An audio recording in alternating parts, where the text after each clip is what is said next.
Shri Vinayak Suzuki सिंधुदुर्गचे अधिकृत विक्रेते Shri Vinayak wheels private limited या उन्हाळ्यात सुझुकी सोबत लॉंग ड्राईव्हचा आनंद घ्या आणि मिळवा खात्रीशीर आकर्षक भेटवस्तू। पत्ता प्लॉट नंबर 92 MIDC तालुका कुडाळ जिल्हा सिंधुदुर्ग।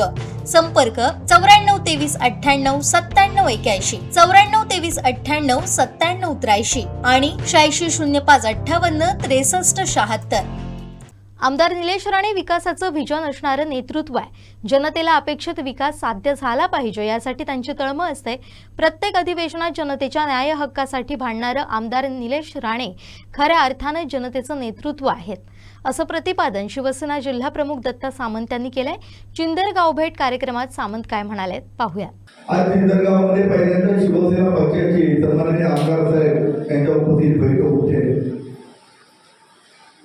क्षणमध्ये आमदार साहेब निवडून आल्यानंतर कशा प्रकारे काम करतायत हे आपल्याला सर्वांना माहीत आहे की आज कालच अधिवेशन पुन्हा चालू झालं, त्यामध्ये शेतकऱ्यांना नुकसान काजूसाठी नुकसानासाठी विधिमंडळामध्ये सरकारमध्ये असताना सरकारला कसं वेगवेगळे प्रश्न केले आणि 12 तासामध्ये सरकारला आपल्या शेतकऱ्याला नुकसान भरपाई देण्यास भाग पाडली, अशा प्रकारचं नेतृत्व आहे। आज या आपल्या मतदारसंघामध्ये जरी आपण आलो, चिंचवडमध्ये गावची बैठक आहे, पण तुम्ही टोंडवळीमध्ये तुम्हाला मी सांगतो की टोंडवळीमध्ये गेल्या पावसामध्ये मोठी आपत्ती आली होती। आम्ही त्या ठिकाणी आमदार साहेबांच्या माध्यमातून जाऊन तो गाव वाचवण्याचा प्रयत्न केला आणि प्रोटेक्शन करण्यासाठी या लोकांची मागणी होती, सांगली 1 कोटी तरी द्या आम्हाला। दरवर्षी गेली 15 वर्ष आम्ही जीव मुठीत घेऊन पोहोचत आपण जगतोय। हे आमदार साहेबांना सांगितल्यानंतर आमदार निवडून आल्यानंतर एका टायमिंगला 14 कोटी रुपये त्या कोंडवळीला देण्यासाठी काम चालू पण झाले। बरोबर देण्याचं काम सन्मान्य दिलेली साहेबांनी केलं। त्याचा जो रस्ता होता तो सुद्धा खराब झालेला होता, गेल्या वर्षी आपण करून दिलं तो, तरी पण यावेळी 2 कोटी रुपये देणार म्हणजे तो रस्ता दिवाळीनंतर पूर्ण गावात देणारा होईल। अशा प्रकारे अनेक कामं या मतदारसंघामध्ये सातत्याने आमदार साहेबांनी केलेली आहे। त्या चिंचवडगावमध्ये मी ज्यावेळी आलो त्या प्रत्येक वाडीमध्ये परिस्थिती बघितली। काही ठिकाणी मला सांगितलं की चांदणीमध्ये पेशंट झाला तर गाडी जात नाही, चांदणीमध्ये 4 माणसं टाकतो आणि वर रिक्षामध्ये घेऊन येतो। चिराजे काही लोकांनी सांगितलं चिरा जर घराला लावायचा झाला तर मजुरी त्याला 5 रुपये बघत डोक्यावर हायला द्यावी लागते, म्हणजे एक चिरा मला 60 रुपयाला पडतो, तो 20-25 रुपयाला पडला पाहिजे। तो प्रत्येक तो त्रस्त झालेले होते, बारीक सारीक सगळी वाडीमध्ये कामं होती। आता ती कामं मी केली तर म्हणणार नाही, सन्माननीय आमदार साहेबांना मी सांगितलं, परंतु चिंचवडमध्ये काम करत असताना माऊली किंवा रामेश्वर पंचायत तर देवतेचं सहकार्य नसेल तर आपण माणूस काय करू शकत नाही। आणि देवतेबरोबर इथले 12 मानकरी आहेत साहेब, ह्या मानकऱ्यांनी सुद्धा आशीर्वाद हे काम करण्यासाठी आम्हाला पाठीशी आशीर्वाद दिले, उभे राहिले, बहुत ही सगळी कामं केली। कोणाकडे पैसे आहेत म्हणून ती होत नाही। आमदार साहेबांनी सांगितलं तुम्ही करा, पण या गावामध्ये काम करत असताना माऊलीचा 12 पंचायतीचा आशीर्वाद असा मेल्याचा 12 गावकऱ्यांचा सुद्धा आशीर्वाद आम्हाला काम करताना कुठली अडचण झाली नाही। त्यांनी आमच्या पाठीशी जरी त्या ठिकाणी उपस्थित राहिले नाही तर त्यांनी नाही चांगलं होत आहे करायला घ्या, आणि जर कधी कुठल्याही गावामध्ये स्वतःच्या पैशातून जरी गेलं तरी कोणतरी 8 कोटी तिथे करण्यासाठी, ते काम वाढवण्यासाठी तिथे माणसं येतात। परंतु ह्या 12 सर्व मंडळींनी त्या वाडीचं काम जे वंचित राहिलेले ते झालं पाहिजे, या मागे पाठीशी राहिले म्हणून ही कामं यांच्या सर्वांच्या आशीर्वादाने ही कामं पूर्ण झाल्याचं माझं स्वतःचं मत आहे। आज चिंचवड गावामध्ये ही कामं तुम्ही सांगा, ही यादी आहे मुख्यमंत्री सडकचे 2, कारण सन्मान्य निलेशजी या मतदारसंघामध्ये भाजपमध्ये असताना प्रभारी म्हणून ते काम करत होते। पुण्याला मागवायची जबाबदारी, आम्ही पण भाजपमध्ये होतो, या मतदारसंघाची जबाबदारी त्यावेळी निलेशजी होती, पक्षाने दिलेली होती। तिथे कामं कुठची करायची, काय करायचं, आणि दिवस रात्र मेहनत करून आम्हाला सर्वांना घेऊन निलेश साहेब ही कामं मंत्रालयापर्यंत मार्गी लावण्याचं काम करतो। त्यावेळी चिंचवडमध्ये मुख्यमंत्री सडकचे 2 रस्ते त्यांनी केले। आता भटपाडीकडे जो रस्ता जाणार आहे तो सुद्धा जन सुविधा म्हणून सन्मान्य पालकमंत्री आमचे खासदार आमदार या लोकांच्या माध्यमातून हा माहितीच्याच माध्यमातून आहे। असं म्हणत नाही की शिवसेनेने केलं, की राज्यामध्ये सरकार आमचं माहितीच आहे। आमचे त्यावेळी ते 2.5 वर्षापूर्वी 1 वर्षापूर्वी मुख्यमंत्री होते ते शिंदे साहेब होते, शिंदे साहेबांच्या माध्यमातून लाडकी बहीण योजना त्या ठिकाणी देण्यात आली, एकदम मोठमोठी कामं त्यावेळी करण्यात आली. पण त्यावेळी सुद्धा शिंदे साहेब महायुतीचे मुख्यमंत्री होते, त्याच्यात भाजप पक्ष, राष्ट्रवादी पवार हे सुद्धा घटक वंचित होते. आजही आपण जी मंडळी आहोत ते देवेंद्रजी या ठिकाणी आमच्या राज्याचे मुख्यमंत्री आहेत, आमचे शिंदे साहेब उपमुख्यमंत्री आहेत, आमची सुमित्राताई पवार उपमुख्यमंत्री आहेत, आमचे पालकमंत्री नितेश जैन, आमचे खासदार राणे साहेब, आमचे आमदार स्थानिक हे आमचे निलेशजी राणे आहेत. आणि आमदार स्थानिक आमदार युतीमध्ये जे असते ते या मधल्या विकासाची कामं पुढे सरकवतात, त्यांची पत्र लागतात. मी मामूलाच म्हणून सांगतो की ही कामं झालेली आहेत. माझं एकही वाक्याचा फोटो नाही आहे की आता तुमचं तलावाचं सुशोभीकरणाचं काम आहे, हे रस्ते आहे, याला सुद्धा त्या कॉन्ट्रॅक्टर मी दाखवतो त्या फाईलला एवढं 5 ते 7 पत्र मंजुरी करण्यासाठी सन्माननीय निलेशजींची त्या फाईलला ते जोडलेले आहेत. आज मंत्रालयामध्ये बघितलं तर ती पत्र मिळतील. आणि हे काम करत असताना पंधरा राणे साहेबांकडे संतोष कुटे ही मंडळी गेली. राणे साहेबांनी सचिवालयाच्या मंत्र्यांना फोन करून सांगितलं हे काम झालं पाहिजे. निलेश साहेबांनी आणि मागणीच्या पाठवून हे काम झालेलं आहे. पण मला साहेब या ठिकाणी सांगावं ती सगळी कामं आपण जी केलेली आहेत. आता कुठला एक पक्ष नाही, आता आपण जी काय 21 कामं केली आहे ती आपण सन्माननीय आमदार साहेबांच्या कुठल्याही फंडातून आहे, ती स्वतःच्या खिशातून केलेली आहे. अर्थात ती आम्ही आमची म्हणू शकतो कारण ते आम्ही केलेली आहे. परंतु महायुतीमध्ये जी कामं बाकीची काय येतात ती महायुती म्हणून सगळ्यांना त्याचं श्रेय जातं, इंडिव्हिज्युअल पदाला जातं. आणि महत्वाचं म्हणजे त्या मतदारसंघाचा जो स्थानिक आमदार आहे त्या आमदाराचाच पत्र त्या ठिकाणी घेतलं जातं. आता कणकवली देवगड मतदारसंघ असेल तर आम्ही जे जनतेला आपण बोलतो तर नितेशजींच्या पत्राशिवाय त्या ठिकाणी कुठलंही काम होणार नाही. स्थानिक आमदार ते त्या ठिकाणी टिपक घेतलं आहे. तो आज प्रत्येक ठिकाणी विनाकारण युतीमध्ये मतभेद करण्याचा प्रयत्न आम्ही त्याच्यात पडणार नाही. कारण मी सुद्धा काम करत असताना बऱ्याच वेळा सांगितलं आम्हाला एवढ्या कळलेले बघत आहे. म्हणजे मी मग केंद्रामध्ये दरोडा करायला आलो होतो, चोरी करायला आलो होतो, लुटमार करायला आलो होतो, काही विकासाची कामं करायला आलो होतो. मी म्हटलं मागणी एवढ्या डोळ्यांनी बघत होती. म्हणून साहेब तुम्हाला सांगतोय किंदरगावचं 12 पंचायत एवढं कडक आहे की ही कामं भर पावसात मला माहिती आहे की शब्द एक होणार की नाही. हडीला पाऊस पडतोय, आचऱ्याला पाऊस पडतोय, म्हणजे चिंतनात पाऊस आहे. आमचं काम चालू आहे. ही परिस्थिती एकाने झाली 10 वेळा घडली. मला टेन्शन येतं तिथे पाऊस पडायला लागला का कोणत्या परिस्थिती कामं चालू आहे का होतंय की नाही. आपण त्याला शब्द दिलाय. हे लोक म्हणतात की तिकडे काळ पडलाय, जरूर तो माझ्याकडे धोधो पाऊस पडतोय.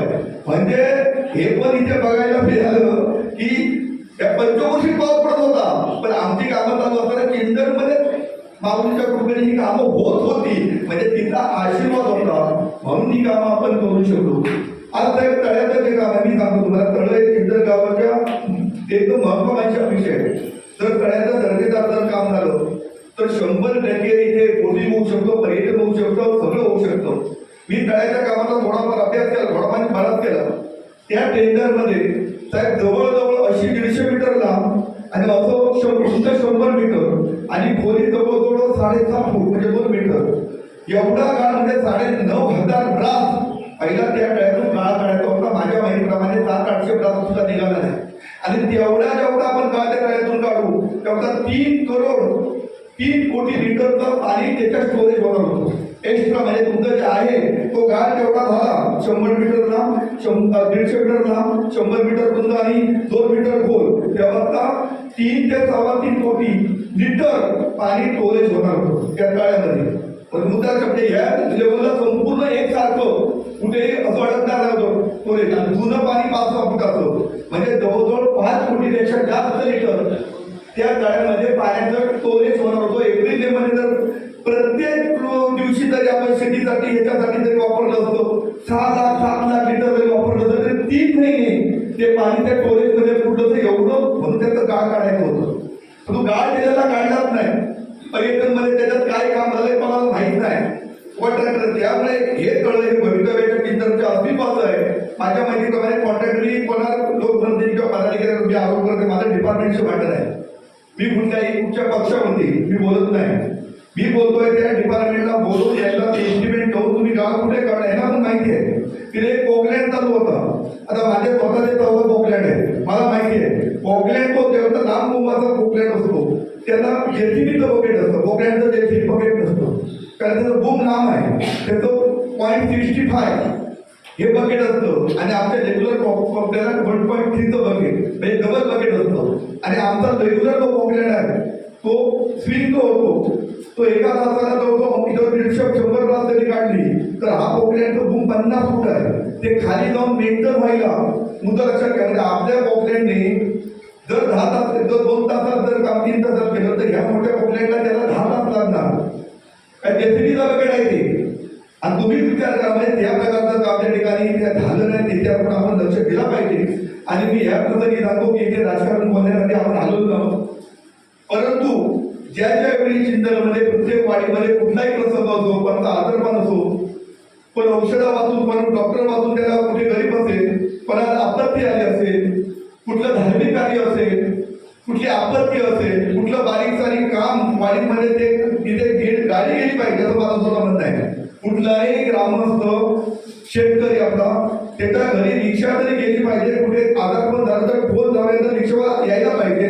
असं त्याला वाटतं का म्हणे की मी नाही काय झालं तर मला उचलायला कारण आहे कुठे, अशी कोणाला धास्ती वाटताना अशा प्रकारचं काम आपल्याला करायचं आहे. अजून काय जे काम राहिलेलं आहे ते सुद्धा मी आमदार साहेबांच्या माध्यमातून आपण पूर्ण करणार आहोत. काय येतो 100% तुम्ही मला 100% फोन करा.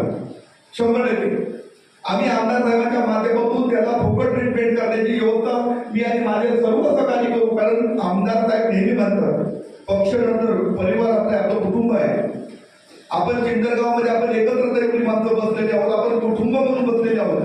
तुमच्या कुठलाही प्रसंग आला तो माझ्यावरती आला या मताचा मी असला पाहिजे की आमदार साहेब आमचे अशा मताचे आहे म्हणून आम्ही अशा प्रकारे आम्ही काम करतो. आता तुमच्या गावामध्ये मी आल्यानंतर जे मला दिसलं मी बघितल्यानंतर आमदार साहेबांनी प्रत्येक वेळा मला सांगितलं आहे जिल्हा प्रमुख म्हणून किंवा राणे साहेबांनी मला सांगितलेलं आहे की सामंतसाहेब जर आपण एखाद्या वाडीमध्ये गेलो कुठे अडचण असेल तर त्यावर ताबडतोब ती सोडवण्याचं आपण काम केलं पाहिजे. जी काय मदत लागेल ती आम्हाला सांगा, पण तुम्ही त्याला वंचित ठेवू नका. अशा प्रकारचं काम आपली सर्व मंडळी करताय. आणि मी यापुढे आमदार साहेबांनी निवडून आल्यानंतर या गावामध्ये काय काय केलं ते स्वतःच सांगतील पत्रकारांच्या समोर. त्याच्यात ती लिस्टच आहे त्यांनी जी कामं या गावामध्ये केली आहेत ती. पण हे सगळं करत असताना मी पुन्हा एकदा सांगतो या सर्व म्हणजे डॉक्टर संतोष कोरे, बावडकर, मनोज जडकर, दत्ता वडकर, आमचं शेषी नाटेकर, संतोष साठकर, लोकांनी मला साथी अर्पण केला. 12 लोकांनी ते राजकारणी नाही पण चांगल्याला चांगलं म्हणण्याची वृत्ती या 12 मध्ये आहे. आणि त्यांनी मला सरकार त्यांचा सुद्धा मी 12 आभारी आहे कारण त्यांनी चांगल्याला चांगलं म्हटलं. त्यामुळे याही पुढे जे जे काय आज या ठिकाणी रामेश्वर पंचायतचं एक मंदिर पण या ठिकाणी आता जिल्हा समिती करत आहे. आपले पर्यटन मंत्री शंभूराजे देसाई आहेत. आपण त्रिंबकला सुद्धा 50 लाख रुपये दिले, माझ्या मंदिरासाठी 50 लाख रुपये दिले, डिगसला दिले, कालच्या तुम्ही ख्रिश्चन चर्चला सुद्धा तुम्ही 50 लाख रुपये दिले त्यांची सुशोभीकरण करता. त्यामुळे हा सुद्धा प्रस्ताव संतोष आमचे आणि लोक सगळी पाठवतील आपल्या माध्यमातून सुशोभीकरणासाठी. शंभूराजे देसाईंच्या माध्यमातून याला सुद्धा आपण भरीव निधी उपलब्ध करून द्यावी अशी मी आपल्याला विनंती करतो. आणि आपण सर्वजण मोठ्या संख्येने पाऊस असताना सुद्धा आला तर कालपर्यंत जरी अधिवेशन चालू होतं आणि काल तो सकाळी फोन लागेपर्यंत मी आपल्याला सांगत होतो मला लोक करत होते की आम्ही साहेब येणार काय. मला साहेबांनी मला सांगितलं होतं परंतु अधिवेशनमध्ये तिकडे रमलेलं आहे तर मला काय सांगता येणार नाही. त्याच्यामध्ये पट्टेबाजी करतायत आणि प्रश्नांचं सोडवत आहेत आणि पावसाचे दिवस आहेत.